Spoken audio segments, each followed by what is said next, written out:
Samajwadi party के सांसद राजीव राय हमारे साथ हैं। सर, जिस तरीके से इंडिगो की फ्लाइट में लगातार देरी हो रही है, यात्री परेशान हैं, किराया काफी ज्यादा वसूला जा रहा है, कैसे देखते हैं आप? जो आज आप बात कर रहे हैं एयर फेयर बिल पर, मैं इसी हाउस में सरकार को आगाह कर चुका था और कहा था कि अगर सारी सर्विसेज को भी एयरलाइंस और एयरपोर्ट आप दे दोगे किसी एक व्यक्ति विशेष के हाथ में, अगर कहीं कंपनी के साथ कुछ घटना होती है, कंपनी फेल होती है, कंपनी बैठ जाती है, तो देश की सुरक्षा को भी खतरा होगा, देश के लोगों को भी भुगतना पड़ेगा।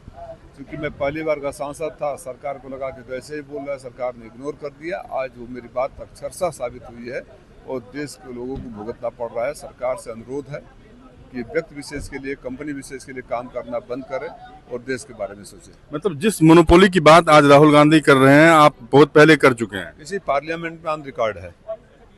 एयर फेयर बिल पर मैं बोलते हुए मैंने पूछा था, मैंने ये भी पूछा, याद दिलाया था जब माननीय मंत्री जी कह रहे थे कि एयर फेयर सरकार के हाथ में नहीं, मार्केट ड्रिवेन और कंपनियों के हाथ में है। तो मैंने उनसे पूछा था जब ये मार्केट ड्रिवेन है और कंपनियों के हाथ में है, तो हवाई चप्पल वाले को हवाई जहाज में बैठाने का झूठा दावा किसने किया था?